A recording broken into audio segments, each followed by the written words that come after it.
All right, let's see if we can get this Nez Perce over in this last video here. So we left off with the Nez Perce heading to Yellowstone. The army has lost their pack mules and their horses, and they don't believe they can be followed. So that was in August. Now we're in September. September 12th, 1877. We're coming up on the end of this conflict. This is the second to last battle. It's called the Battle of Canyon Creek. The 7th U.S. Cavalry has pursued the Nez Perce, and the Nez Perce had gone around the army encampments hoping to unite with the Crow tribe. But they realize that the alliance is not going to work out because the Crows, who have an interest in continuing their alliance with the U.S. government, decide that they're not going to work with the Nez Perce. So the Nez Perce head for Canada. The Crows head for Canada instead, whereas the Nez Perce head downriver to camp at Canyon Creek, unaware that the 7th Cavalry is waiting for them. So on September 13th, 1877, again, the warriors head out in the morning to find supplies, and they come across homesteads and a stagecoach line. And they take it upon themselves to raid the stagecoach line, to burn the homes and ranches, and steal the stagecoach and drive it across the prairie. Good for them. The cavalry is looking for the Nez Perce, and the Crow scouts alert the unit to their location. Because again, the Crow are working with the Americans, right?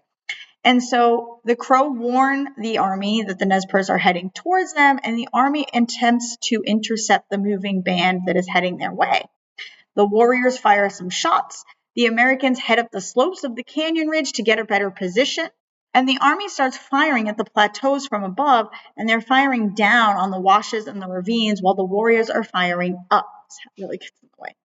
The army decides that that's not working. They're not getting down and they're not getting up. So they change tactic. And so instead of staying up on the plateaus, the army comes down, decides they're going to cut off the canyon instead of watching from above.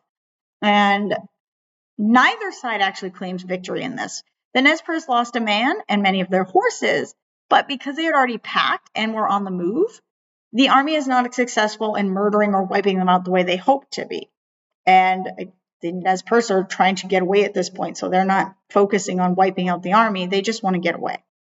Then, by the end of the month, September 29th, 1877, we have the final battle, which is the Battle at Bear Paw.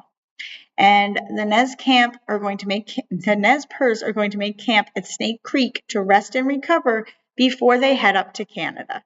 They realize that there's nothing here for them. They have to go back north. They have to go up to Canada. And they're going to regroup and go to Canada. So on September 30th, they get the warning signal that men are coming, and Colonel Nelson Miles and about 450 men arrive at Bear Paw region or Snake Creek, and they've been following them for 9 days. It's been 260 miles, and they've been pursued by these men.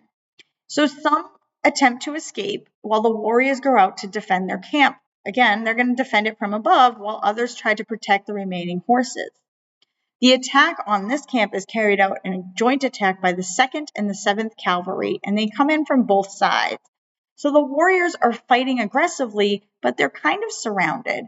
And in the meantime, the soldiers end up securing the southern bluff of the creek with the aid of the 5th Infantry. They're not able to enter the camp, but the Nez Perce are not able to fight them off. Chief Ollicut is killed, and Chief Lean Elk is also killed, along with 24 other men. Both sides are at a stalemate. The Nez Perce cannot escape, and the army cannot dislodge them from their camp, and both sides are digging in. So they're going to fight for a couple of days. On October 1st, it is a really cold morning. It used to be cold in October.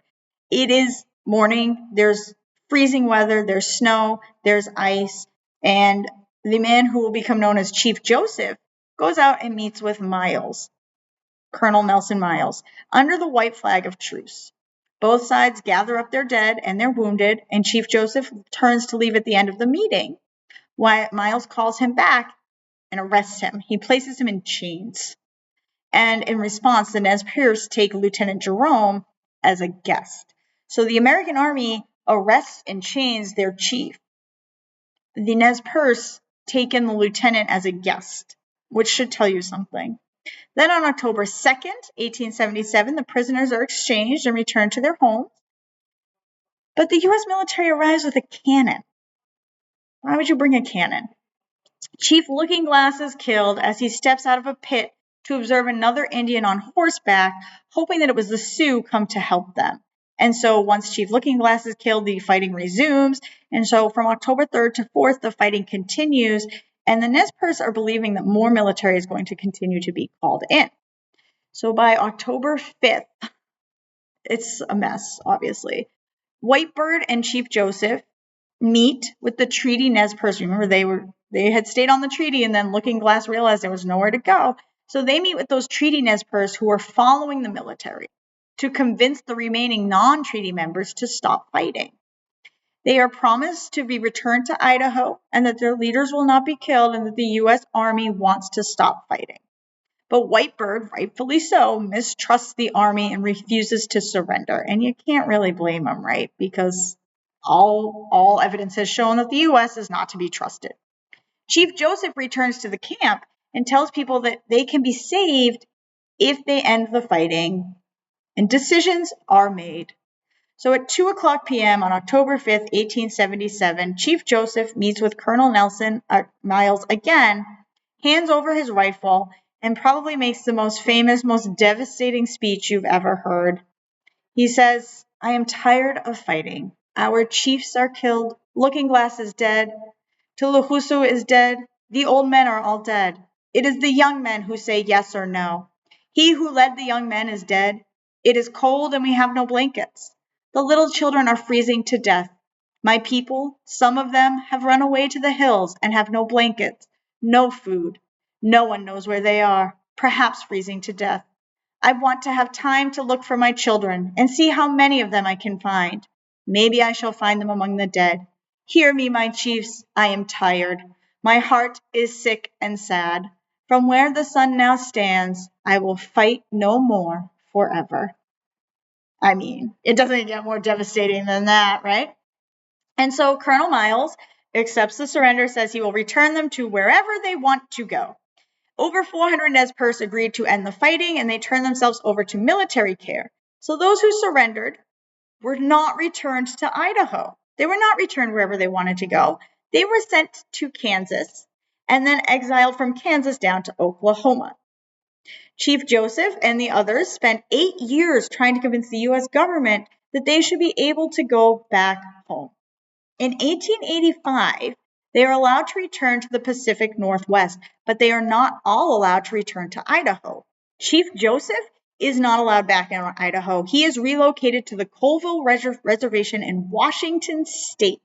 He has never returned to his home band. He has never returned to Idaho. Everybody else is sent across the Pacific Northwest. 300 Nez Perce escaped to Canada as they wanted to, and they joined Sitting Bull in the Sioux camp. The Sioux had gone south.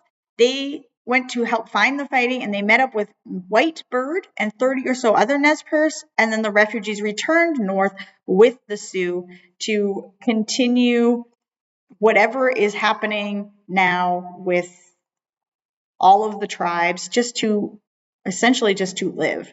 And that is the end of the Nez Perce. It is also almost the last stand of the Sioux. The native tribes are almost completely wiped out by 1880. They are either forced into reservations, they've been killed, or they are in Canada. The buffalo herd is decimated. There is no ability to defeat the U.S. Army. And so that should be the end of it, but we do get one last big move, which is a whole different movement, which we will talk about next time.